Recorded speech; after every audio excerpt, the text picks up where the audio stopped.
Assalamualaikum warahmatullahi wabarakatuh. Halo semuanya, selamat datang di video pembelajaran kali ini. Di mana di sini saya akan membahas tentang arsitektur aplikasi Android modern.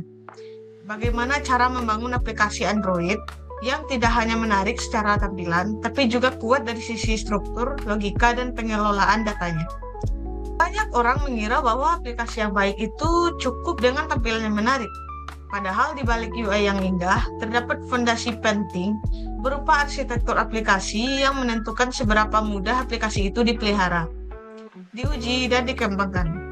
Arsitektur yang baik membantu memisahkan tanggung jawab antar komponen, memudahkan pengujian dan debugging, serta menyiapkan aplikasi untuk tumbuh dan beradaptasi dengan perubahan.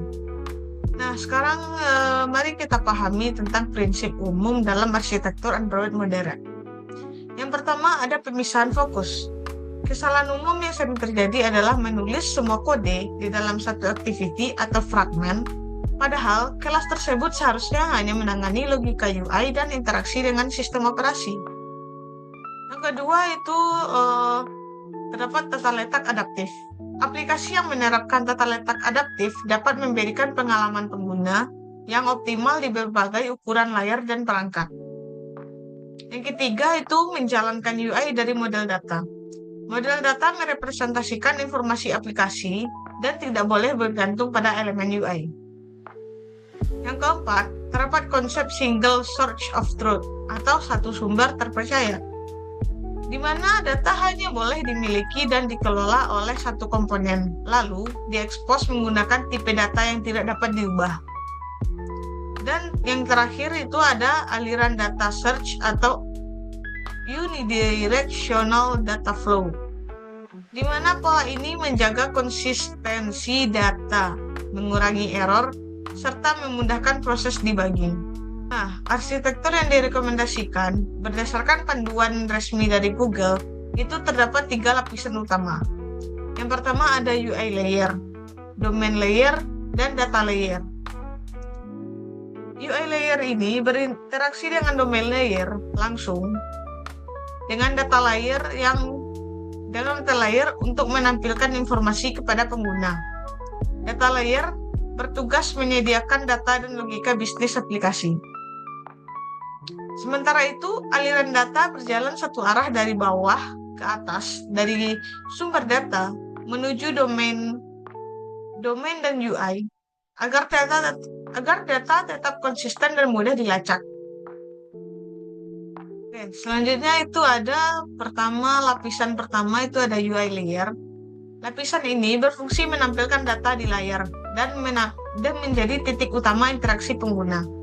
Terdapat 3 langkah utama dalam UI layer adalah yang pertama, mengonsumsi data dari lapisan bawah yang telah ditransformasi. Yang kedua, mengubah data tersebut menjadi elemen tampilan. Yang ketiga, menerima event atau aksi dari pengguna, lalu meneruskannya ke view model atau stakeholder. Penting untuk diingat bahwa UI state itu harus bersifat immutable dan hanya boleh ada satu sumber kebenaran untuk menjaga kestabilan aplikasi. Untuk lapisan berikutnya ada data layer. Fungsinya untuk mengelola seluruh data aplikasi secara logika bisnis yang memberi nilai pada aplikasi itu sendiri. Komponen utamanya adalah repository, yang dimana repository ini menjadi pusat pengelola data dan menjadi penghubung antara aplikasi dan sumber data, seperti API, database, atau file lokal. Lapisan lain seperti UI atau domain itu tidak boleh berinteraksi langsung dengan data source. Semuanya harus melewati repository. Barulah dia bisa menuju ke data source. Data layer ini juga menangani hal-hal penting seperti threading, error handling, caching, serta operasi CRUD, yaitu create, read, update, dan delete. Untuk lapisan yang domain, lapisan terakhir itu domain layer, ini lapisan yang bersifat opsional. Namun lapisan ini akan menjadi kunci pada aplikasi dengan logika bisnis yang kompleks. Nah, disinilah didefinisikan use case atau interaksi bisnis inti aplikasi yang terpisah dari implementasi UI maupun data. Dengan adanya domain layer, perubahan pada data atau tampilan tidak akan mempengaruhi logika bisnis utama. Nah, perlu diingat, jika aplikasimu itu sederhana, lapisan ini bisa dilewati untuk menjaga kode tetap aman atau tetap ringan maksudnya. Nah, dalam prinsip dan praktik arsitektur yang dianjurkan, ada beberapa prinsip penting yang perlu diterapkan. Yaitu yang pertama ada separation of concerns, yaitu memisahkan tanggung jawab setiap lapisan agar tidak saling tumpang tindih.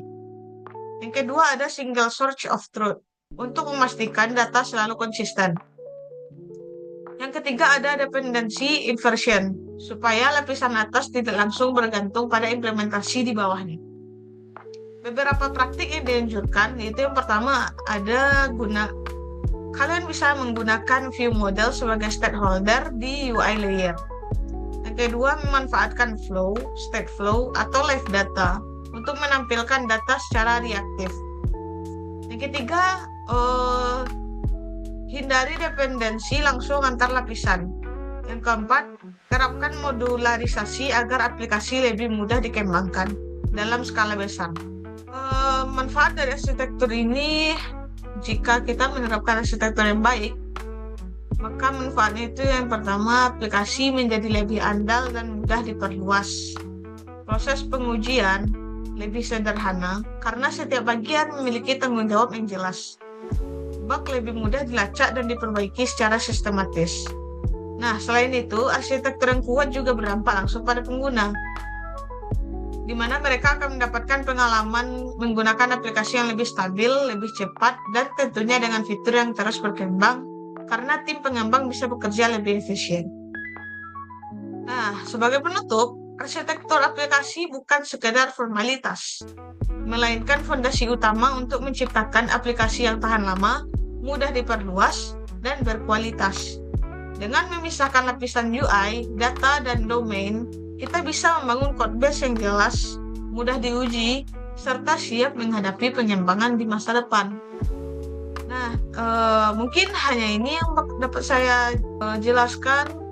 Terima kasih telah mengikuti video pembelajaran ini. Semoga apa yang saya sampaikan dapat dimengerti dan mudah dipahami, dan juga bermanfaat.